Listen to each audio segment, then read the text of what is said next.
नमस्कार दोस्तों, आज हम लोग वृत्त सर्कल देखेंगे। जैसा कि हम लोग जानते हैं कि वृत्त कैसा होता है, गोल, उसमें एक सेंटर होता है। आज हम लोग इस वृत्त का फॉर्मूले देखेंगे कि किस किस तरह का फॉर्मूला होता है। उससे पहले हम लोग थोड़ा सा वृत्त के बारे में जान लेते हैं। वृत्त में एक सेंटर होता है जो बीचों बीच में रहता है, उसको हम लोग कहते हैं केंद्रक। क्या कहते हैं? केंद्रक। और इसको पूरे को क्या कहते हैं? परिधि। परिधि जो 360 डिग्री का होता है। ये पूरे कितनी की होती है? 360 डिग्री की। और जब केंद्रक से एक परिधि की ओर लाइन खींची जाती है तो इसको क्या कहते हैं? त्रिज्या।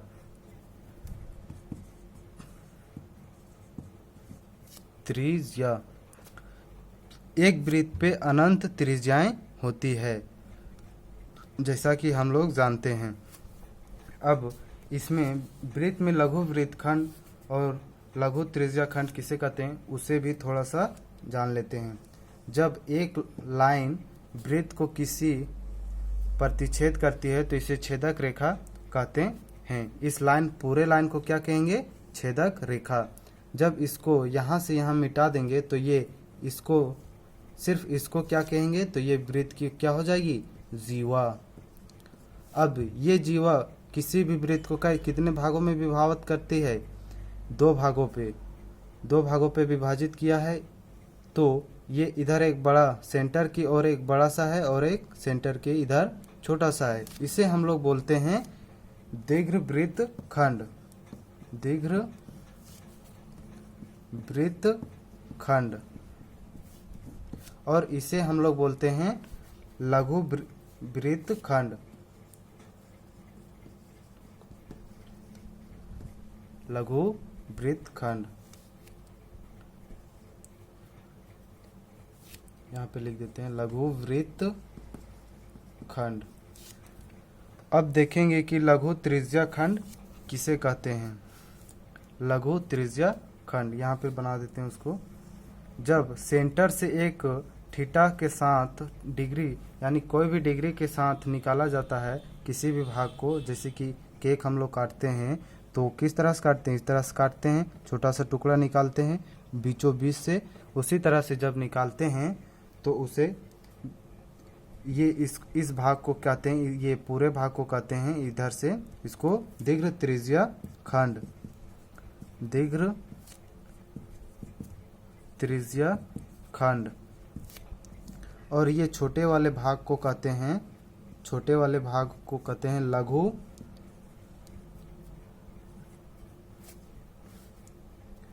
त्रिज्याखंड। त्रिज्याखंड।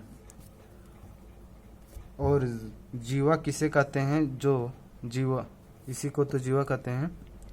वृत्त की सबसे बड़ी जीवा कहाँ पे होती है? यहाँ पे। जो केंद्रक से जाती है वो सबसे बड़ी जीवा कहलाती है। और सबसे छोटी जीवा तो इधर साइड पे, जो पता यहाँ पे बनती है, पूरा साइड पे यहाँ सट के परिधि के सामने पूरा बनती है छोटी सी जीवा। और सबसे बड़ी जीवा कहाँ पे बनती है? सेंटर पे बनती है।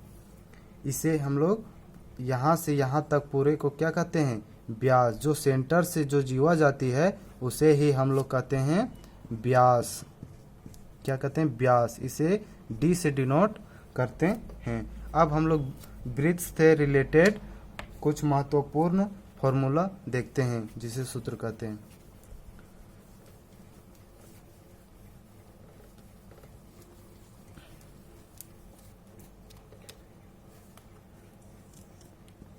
वृत्त।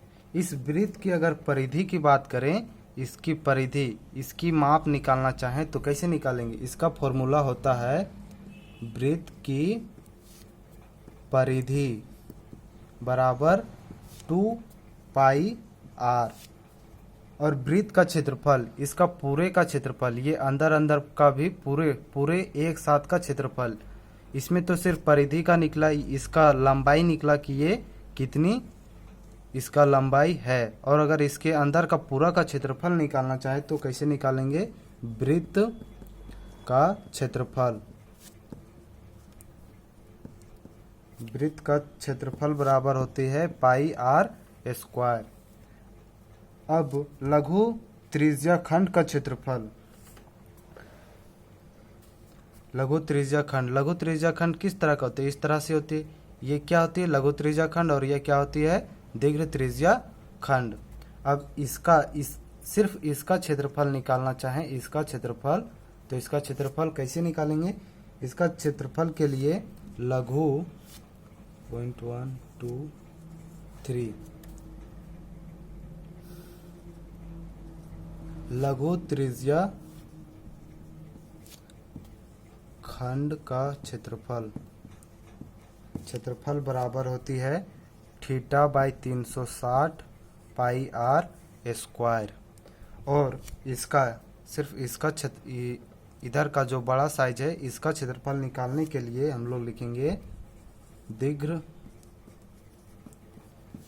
दीर्घ त्रिज्या खंड का क्षेत्रफल बराबर होती है 360 माइनस θ/360 पाई r स्क्वायर। अब इसका स्क्रीनशॉट भी आप ले सकते हैं, नहीं इसके बाद हम मिटा देते हैं। आप लोग स्क्रीनशॉट ले लीजिए।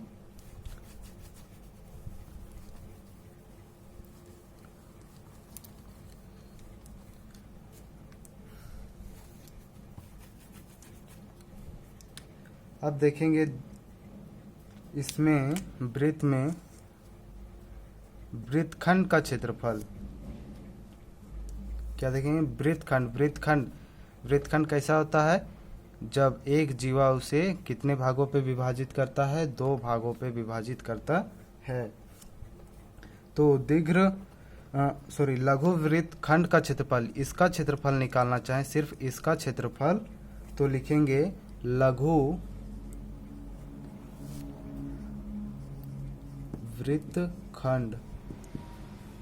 वृत्तखंड का क्षेत्रफल बराबर r square pi theta 360 minus 1/2 sine theta. ये इसका क्षेत्रफल हो गई। अब इसका क्षेत्रफल, ये पूरे का दीर्घ वृत्तखंड का क्षेत्रफल। तो इसका दीर्घ वृत्तखंड का क्षेत्रफल लिखेंगे दीर्घ वृत्तखंड का क्षेत्रफल बराबर पाई r स्क्वायर माइनस लघु वृत्तखंड का क्षेत्रफल।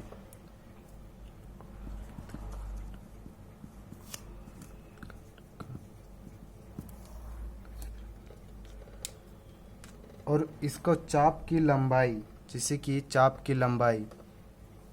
की लंबाई निकालने के लिए हम लोग क्या करेंगे? चाप की लंबाई कहते किसको, वो देखते हैं।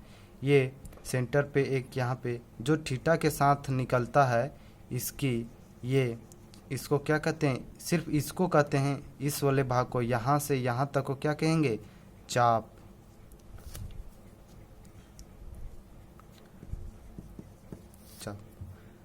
इसकी लंबाई निकालने के लिए हम लोग लिखेंगे चाप की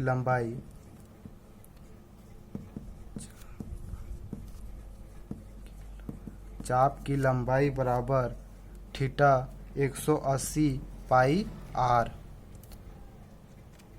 और इसका फॉर्मूला है, उसको भी देख लेते हैं।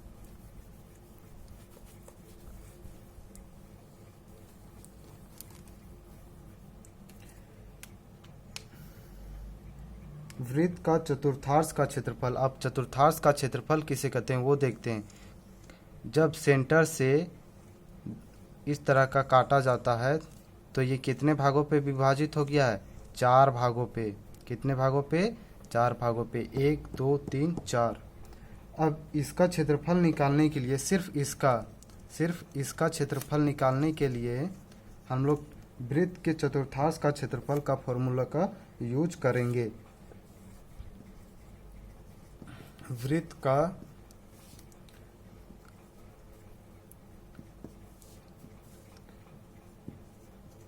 चतुर्थांश का क्षेत्रफल बराबर 1/4 पाई आर स्क्वायर। अब व्यास किसको बोलते हैं वो देखिए। व्यास तो जैसा कि जानते हैं जो सेंटर से जो जीवा जाती है उसे ही कहते हैं व्यास।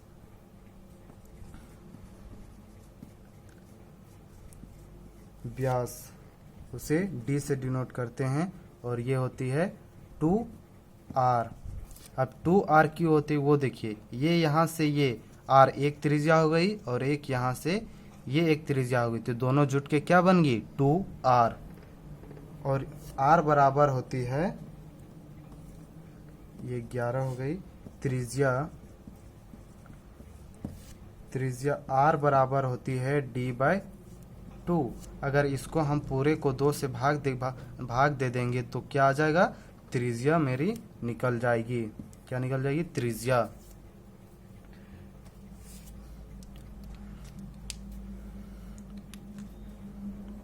वृत्त की त्रिज्या यहाँ से यहाँ तक वृत्त की त्रिज्या हो गई और यहाँ से पूरा की पूरा क्या हो गया, व्यास। बस इतना ही वृत्त के फॉर्मूले होते हैं, जैसा कि औरों होते हैं, लेकिन हम लोग को नॉर्मली अभी इतना ही जाननी है।